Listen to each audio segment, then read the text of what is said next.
the industry that built our city. A detailed look at the budget process. And a bell ringing that made history. The magazine starts now.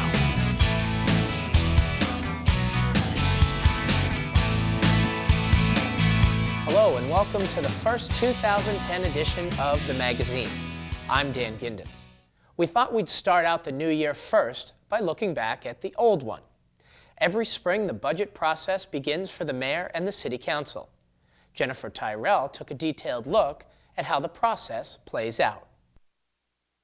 Seeing none, all those in favor? Opposed? Carried. And just like that, the Marlborough City Council passes the budget on another fiscal year. Hold on. For those of you watching at home or reading about the budget being passed in the newspaper, you know it doesn't happen that easily. Let's back up. The month is December. That's right. In December, the mayor is starting a long process of planning the new fiscal year. June 30th is the deadline for the city to pass the budget. We have conversations in terms of my finance team, where we want to be, what projections. We start some revenue forecasting projections, decide what our directives will be to department heads and put that out to department heads beginning of January. And then we usually have the budgets are submitted probably the end of February. We give the departments time to work on their budgets. So I know what you're thinking. Seems to be overkill talking about a budget that won't count for several months. But think about it. This is a budget that just last year was $120.4 million. Patricia Pope has been a city councilor since 1998. She says thinking early about the budget is something that happens due to the protocol. We do it a little backwards here in Marlborough. We approve our budget and then we set our tax rate. So, if we had flipped things around, I think it would work a little bit smoother, but that's the way that the state requires budgets to be done. We have 45 days after the mayor sends down the budget to get it approved. We send it back to the mayor's office. They implement it.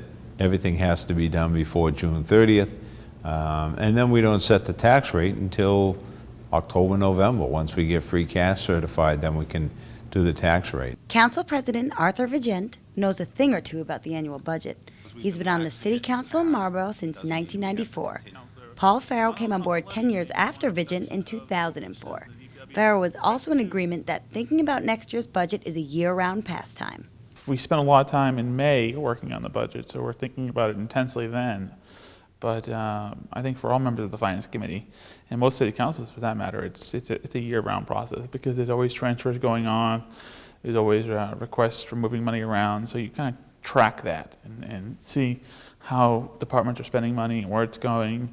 And it's a continuous learning process. I mean, every year when we do a budget, I learn something new about city government. So while the council is waiting and thinking about those future numbers, the mayor, comptroller, and assessor create an overview of the budget, revenue, and growth projections, projected impacts on tax rates, and levy limits. All departments are included.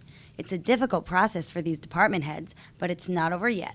They will all get their turn in front of the Finance Committee, which really ends up being the entire council of 11 men and women. Although it may seem like a firing squad type of scenario, the councilors say it really isn't. That's our job. I mean, we approve the money. We have the purse strings, the city council does. The mayor gets what we allow her to spend, or him or her to spend. So it's the city council's budget when it leaves, and it's important to know exactly what's in there. Are there areas we can make reductions? And we want to make sure that if you say postage for the year is going to cost you $4,000, and for the last 3 years, and we typically have the backup documents from the last 3 years, we see that you've spent $2,000, well, there's an extra $2,000 that we can take away. And not that we're taking it away from your department, but most likely we're taking it away so that the taxpayer isn't paying it, because one thing we don't want to end up with is when free cash gets certified and everybody gets happy that we have $2 or $3 million in free cash. That's a good number for us to have. It's a good slush fund, not slush fund, but it's a good rainy day account when things go over budget, when there's that unexpected roof blowing off. What we don't want to have is $6 or $7 million in free cash, because that means ultimately we've taxed you too much. Once the budget hearings are over, a public hearing is set up at the next City Council meeting in order to allow residents to have their say. I do receive emails and phone calls, and so I do get feedback from my constituents.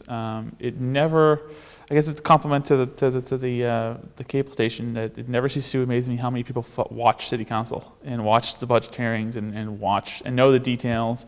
How many people download the budget from the city website and follow along at home. So I do get a lot of different opinions and things. Very rarely do you have anybody come up to you, and they might disagree with you, but they do it in a very respectful way. That's how we ended up with Councilor Ossing and Councilor Pope. I mean, they, one of the first years I was on the city council, and we did make a reduction to the requested budget by the school committee.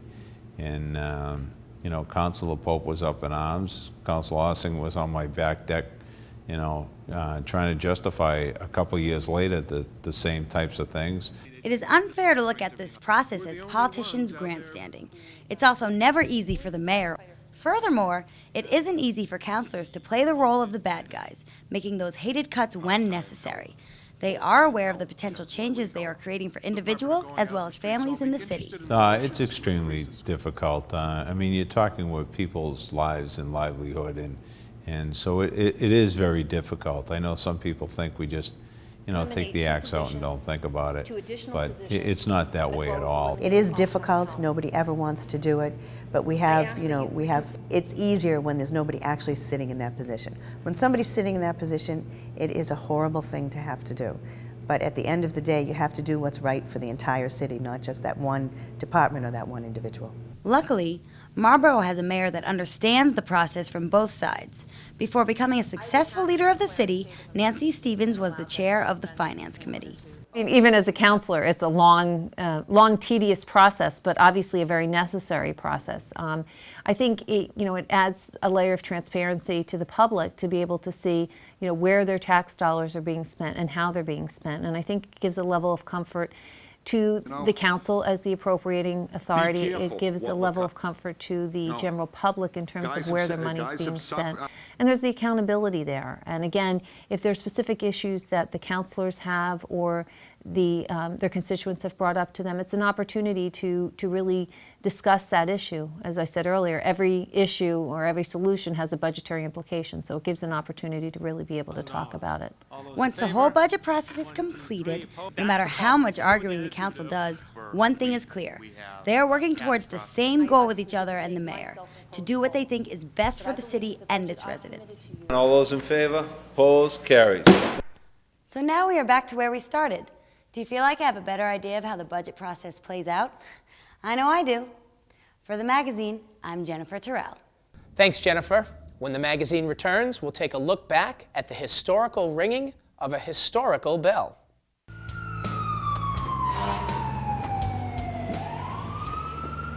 Hi, I'm firefighter Mark. I just got back from fighting a fire that could have been prevented. Here's an easy and simple way to protect you and your family from a fire. Change your batteries in your smoke detector. When replacing the batteries in your smoke detector, make sure that you have fresh, new batteries. When testing your smoke detector, you want to make sure that you push the test button. And don't forget about carbon monoxide in your home. There are two types of detectors to protect yourself from carbon monoxide.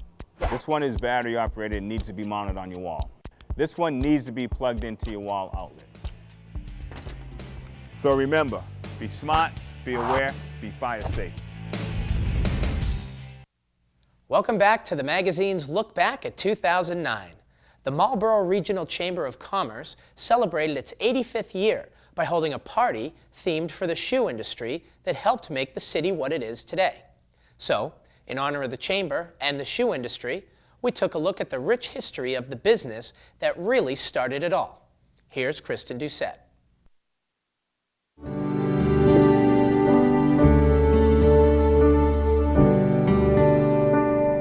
Long ago, but not so very long ago, the world was different, oh yes it was. You settled down and you built a town and made it live, and you watched it grow. It was your town. Cities are usually built on business. Towns in and around the Metro West area built themselves on textile mills. They needed flowing rivers to run their factories. But here in Marlborough, business was based on the shoe industry. It began in the mid-1800s and lasted until the early 1980s. Marlborough had been around since 1660, roughly 170 years before the shoe industry came to be, but the opportunity for it was seen early on.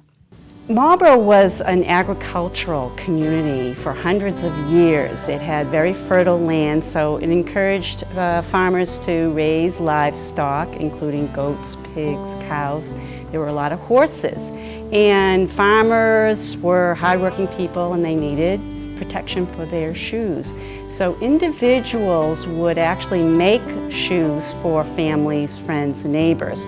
Once in a while they might get a little ambitious and spread out and start making a lot more shoes.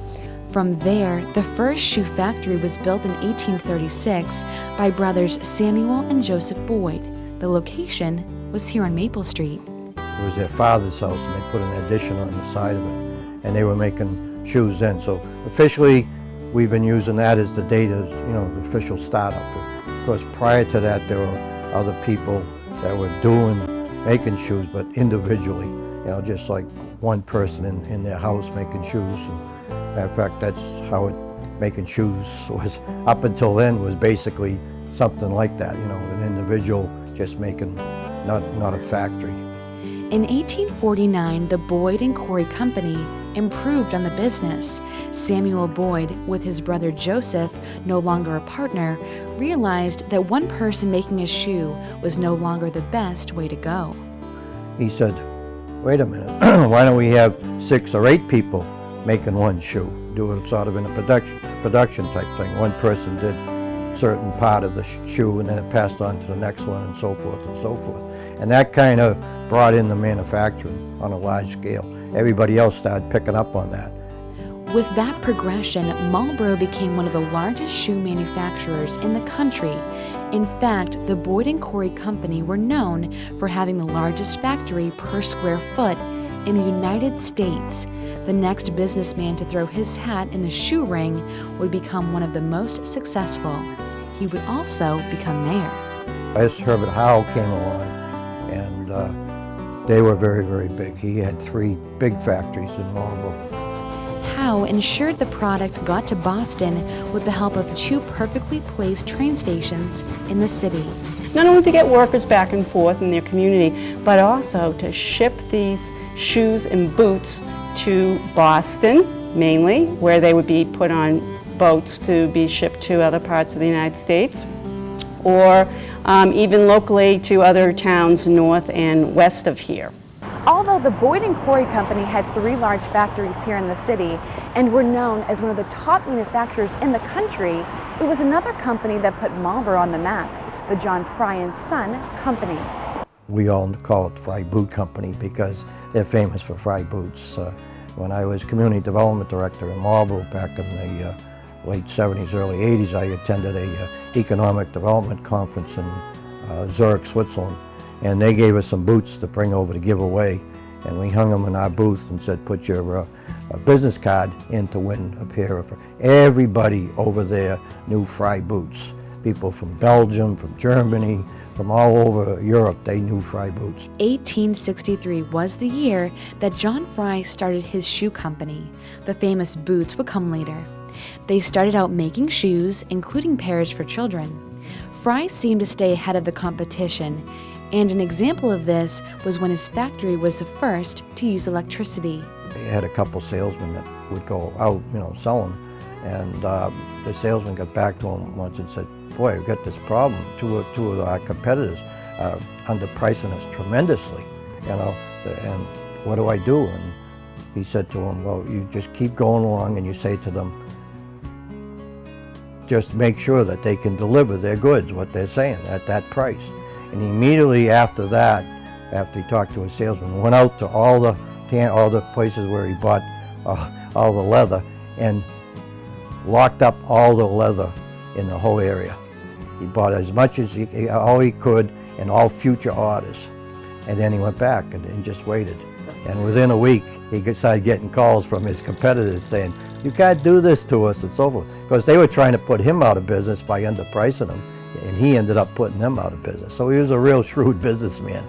The shoe industry was a booming business in the mid to late 1800s, but there was one particular event that really put these factories over the top. One of the main reasons, too, that shoes and boots were in so much demand was the Civil War was occurring. And so the soldiers who marched many miles and through very unfavorable conditions needed really sturdy, strong shoes. That was a real boom day for people like Boyd and Corey and Herbert Howe, even. He just started in '59. So it was, I would say that really shot the shoe industry, boom, off on it. You know, it's a big success for quite a few years was because of that, the growth area. Even as the machine age came to be, which helped to increase production, the factory workers were a major part of what these businesses were doing. Well, most of them in the early days were Irish immigrants that came over here until probably 1870s through 1870s, 80s, 90s. We had a big influx of French Canadian came down because they heard about the shoe. You know, all it takes is like one relative, someone to come down here, and then they send a letter home. There's plenty of work here. Come on down, and they start coming down. And that was, you know, the railroad depot on Mechanic Lincoln that came from Pittsburgh was always having French Canadians coming in because they were coming from the north, from Canada. They came down through that way, and then they'd get on the train and come down into Marlborough. So it was basically Irish immigrants and the French Canadians in those years. And then when it got up into the 40s and 50s, there were the Greeks started to immigrate into Marlborough. So, but mainly it was the Irish and the French Canadians. The shoe industry was very prosperous until the late 1890s when the unionized factory workers went on strike. 3,500 employees walked out in order to get better wages. The strike would last 6 months. The owners of factories were upset because now some new factories were popping up in New York and other places, and they were using cheap labor. It wasn't unions, and we had unions up here, and so they were trying to cut the, you know, get them to come down on their demands and so forth. So things that even happen today, as we know. So it started back then, but it was after that that slowly but surely the shoe industry started to go down. More factories popping up in other parts of the country saw the demand for shoes in Marlborough go down. Factories would start to close or move down south, where labor was cheaper. Main Street isn't Main Street anymore. No one seems to need us like they did before. It's hard to find a reason left to stay.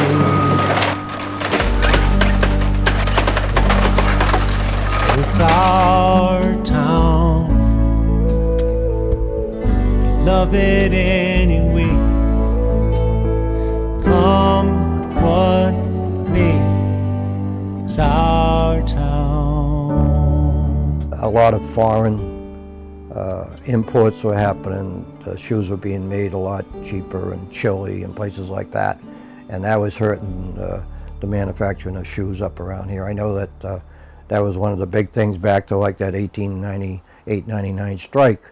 We were getting to that point towards the end too, was labor was very high and so forth, and they were either closing down or moving down south or other places the factories were. Jeanette Trollson works for the Holiday Inn, but when she was 16 years old, she moved from Vermont with her brother in order to find steady pay in the shoe factories. She worked in the Fry factory from the age of 18 to 21. I did packing, I did cinching, as they call it. It's when you take the boot itself, the cowboy boots, most of them were made of that, and you get a big fire gun and you just cinch them. So we did that, and then I progressed from that to piecework, where you sewed some part of the shoes and you made extra money on that. Jeanette remembers fondly her time in the shoe factories. There was no air conditioning at the time, so it could get hot. some people had fans. You could bring sometimes a fan in. I always liked it because I was learning new things from the shoe factories, and it was hard work. I mean, your hand got blistered. They were very strict. You had to sit at your seat. You had a 15-minute break, and then you had a half-hour lunch, but that was it. You worked long hours. I worked long hours when I was on piecework because I wanted to make the money. But I was grateful for the job. Jeanette was also grateful for the time she spent with the people she worked with in the factories. They were great people, wonderful people working in those places. They were warm, especially I was one of the youngest one. They took you in, they helped you work. Jeanette once worked for another well-known Marlboro shoe company, the Curtis Shoe Factory.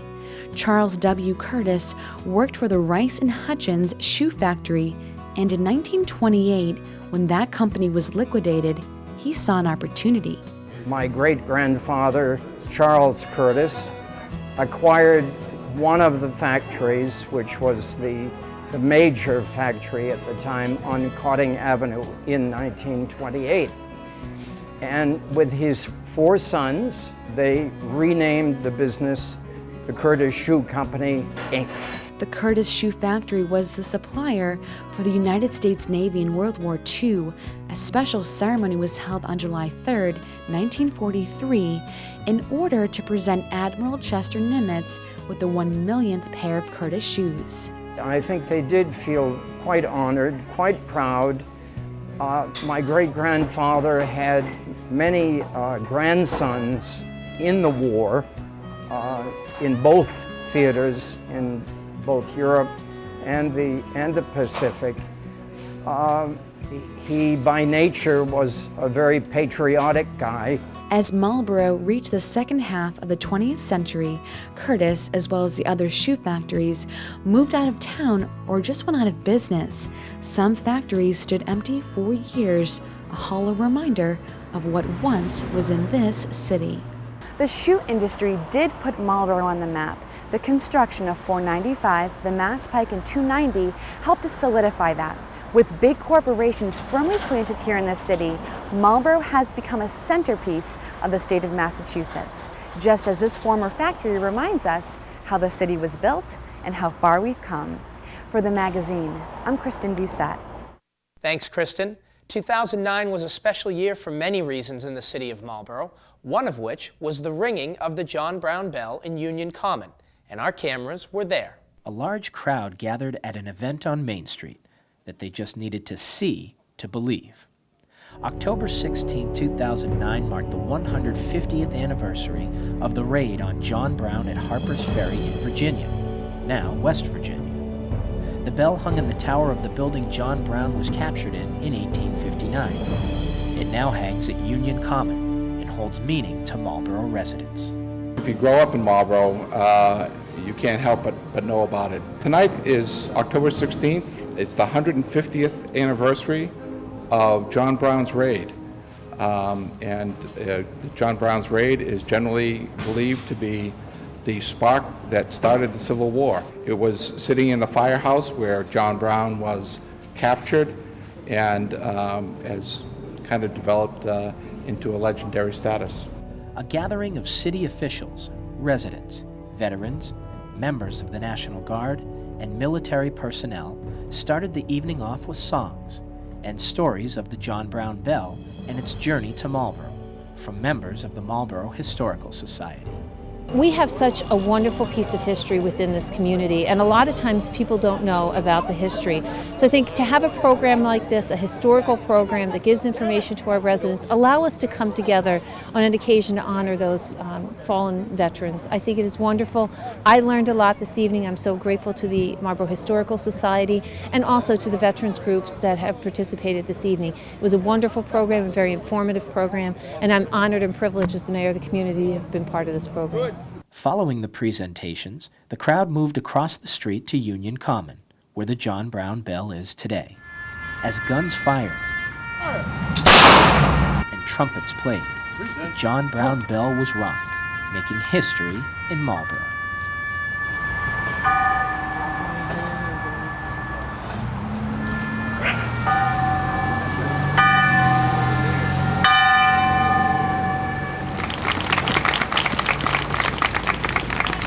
Some say it has not been rung since the beginning of the new millennium, and no one can be sure when it will be rung again. I think it was wonderful. I felt honored and privileged to be able to pull it and ring that bell. It hasn't been rung in so long. I don't think everybody remembers the last time, and to be able to be part of that history was wonderful. For the magazine, I'm Dan Ginden.